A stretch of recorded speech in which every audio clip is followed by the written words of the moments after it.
អ្នកទាំងអស់គ្នាពេលខ្លះយើងត្រូវតែចេះប្រើប្រាស់ធនធានឬក៏អ្វីដែលយើងមាននៅក្នុងការចាប់ផ្ដើមធ្វើអ្វីមួយមិនថាជាគោលដៅឬក៏មិនថាជាការសិក្សាជាទូទៅខ្ញុំផ្ដោតទៅលើអ្នករៀនបងប្អូនដែលគាត់មកពីខេត្តអ្នកដែលមានជីវភាពខ្វះខាតដែលគាត់មករៀននៅភ្នំពេញឬក៏គាត់កំពុងតែបន្តការសិក្សាដើម្បីគោលដៅនៅអនាគតរបស់គាត់អ្នកខ្លះគាត់មានជីវភាពខ្វះខាតឪពុកម្ដាយគាត់ខ្សត់ខ្សោយអត់អាចគ្រប់គ្រងការសិក្សាឬក៏ផ្ដល់ធនធានគ្រប់គ្រាន់សម្រាប់គាត់ទេមិនថាជាលុយកាក់ឬក៏មិនថាជាឧបករណ៍ប្រើប្រាស់ដូចជាកុំព្យូទ័រនិងអ្វីៗផ្សេងៗទៀតជាដើមដើម្បីបំពេញ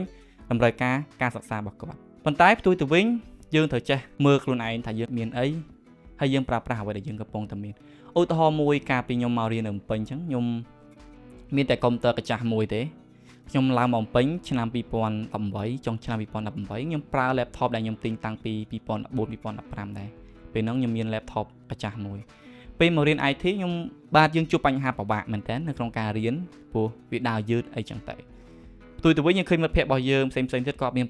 កុំព្យូទ័រល្អៗប្រើគាត់មានរបបល្អៗប្រើដល់អញ្ចឹងយើងឃើញភាពខុសគ្នាអញ្ចឹងហើយប៉ុន្តែសួរថាយើងចំណាយនោះអត់ចំណាយទេយើងដឹងថាខ្លួនឯងមានប៉ុណ្ណឹងអញ្ចឹងយើងប្រើប៉ុណ្ណឹងអញ្ចឹងសួរថាអ្វីដែលខ្វះខាតហ្នឹងវា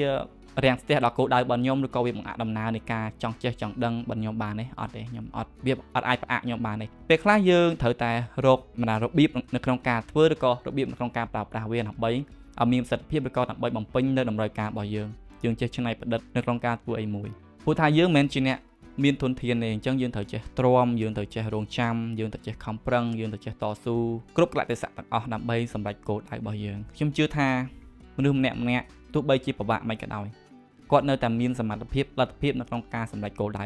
គ្រាន់តែខុសថាគោលដៅដែលយើងដើរហ្នឹងផ្លូវដែលយើងដើរហ្នឹងគឺវាអត់ស្រួលទេផ្លូវដែលយើងដើរហ្នឹងវាអត់មានអ្នកត្រួសត្រាយឲ្យយើងស្រាប់ទេផ្ទុយទៅវិញអ្នកដែលគាត់មានធនធានស្រាប់គាត់អត់ខ្វល់ទេផ្លូវស្អាតគាត់ចាំដើរទៅដល់គោលដៅប៉ុន្តែយើងអត់ទេយើងត្រូវត្រួសត្រាយផ្លូវដោយខ្លួនឯងអញ្ចឹងយើងមានប៉ុណ្ណាយើងប្រើប៉ុណ្ណឹងទៅហើយយើងតស៊ូពេលដែលយើងបានជោគជ័យយើងមានការងារធ្វើពេលហ្នឹងយើងអាចធ្វើអ្វីដែលយើងចង់ធ្វើយើងស្រឡាញ់អីយើងទិញហ្នឹងយើងចង់ធ្វើអីយើងធ្វើហ្នឹងបានហើយមួយទៀតតកតងជាមួយនឹងការរៀនទៀតសោតបច្ចុប្បន្នហ្នឹងគឺយើងមាន resource ច្រើនខ្លាំងមែនតើមិនថា YouTube គេហទំព័រ free ច្រើនមែនតើយើងអត់ត្រូវការចំណាយលុយទេអញ្ចឹងយើងត្រូវចេះទាញ